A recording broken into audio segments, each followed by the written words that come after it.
Please give it up for Mr. Scott Boxenbaum. Yeah!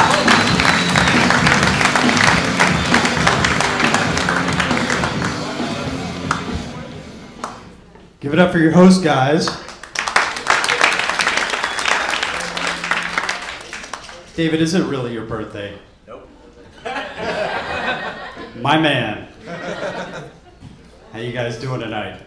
I just moved to a new apartment. And here's what I found out. My downstairs neighbor has a shitty dog. She has one of those like scrappy, puffy dogs. It's called a Pomeranian. Yeah, right. You think that shit's cute? Wait till you hear this. I've been bitten 3 times by the damn Pomeranian. Guys, I'm convinced that if you shaved a Pomeranian, you would find an angry cat pulling levers.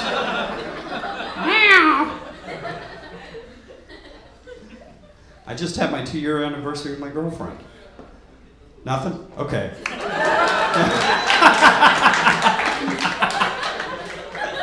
Please give me something off of that. Oh, God.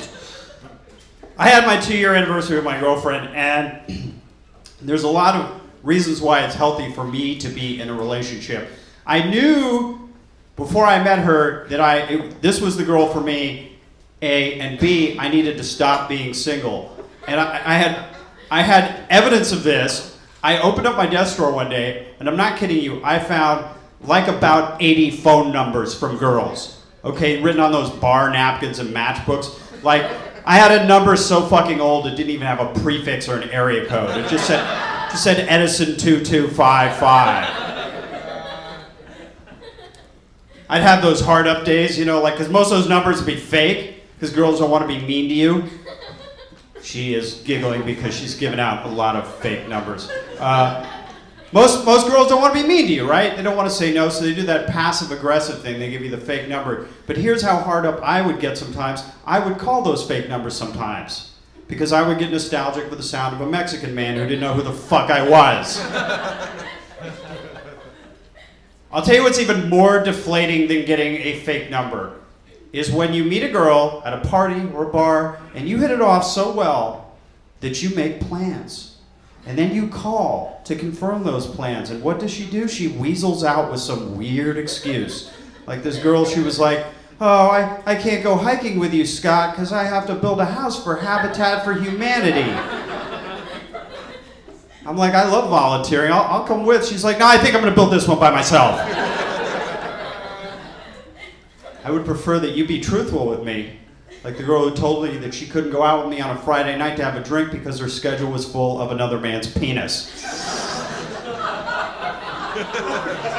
That is a true story. I'll tell you why I also like being in a relationship. I don't like to eat alone. That's awkward for me. But I'll tell you what's even more awkward, coming back from the bathroom at Denny's for your lonely Sunday brunch.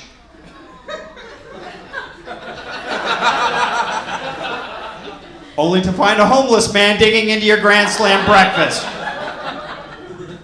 What do you do? Like, you gonna call the manager? I'm not a dick.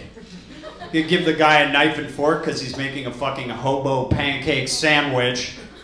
Or you could do what I do, which is give him the food. Just let him have it. Because here's the thing, anything a homeless person touches is now theirs. And we should be happy that most homeless people are crazy, because if they were sane, they would know their powers, touch everything, and own it all.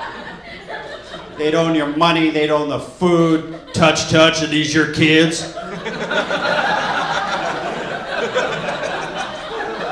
They're yours now, sir. Erica and Stephanie, go with your new dad. You're gonna go jump trains in hobo land. My girlfriend and I have a hobby. We like to get drunk together. It's a really shitty hobby, but we do it. We do it a lot.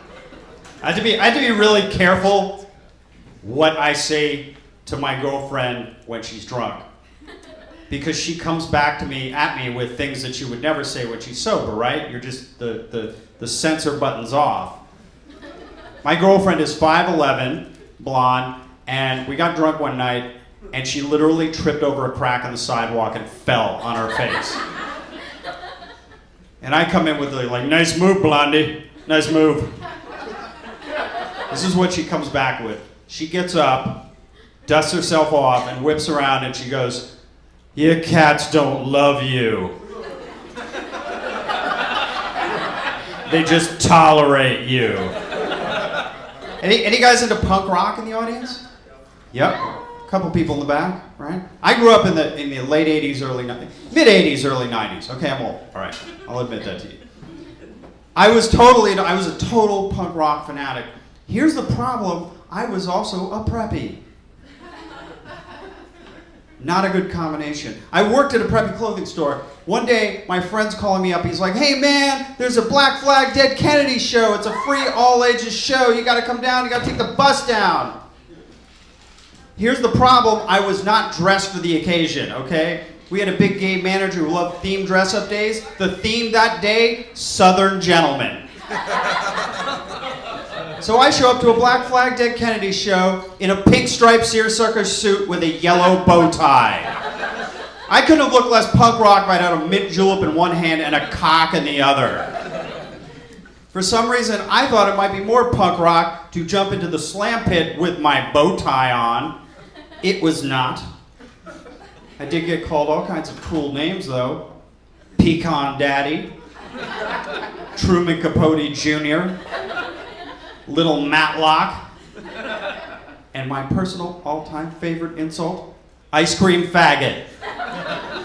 Followed by a punch to the head by a dude in a Circle Jerks t-shirt. Guys, do you know what's more punk rock than bleeding all over your pink seersucker suit? Crying at the punk rock show. Do you know what's more punk rock than crying at the punk rock show? Calling your dad to pick you up at the punk rock show.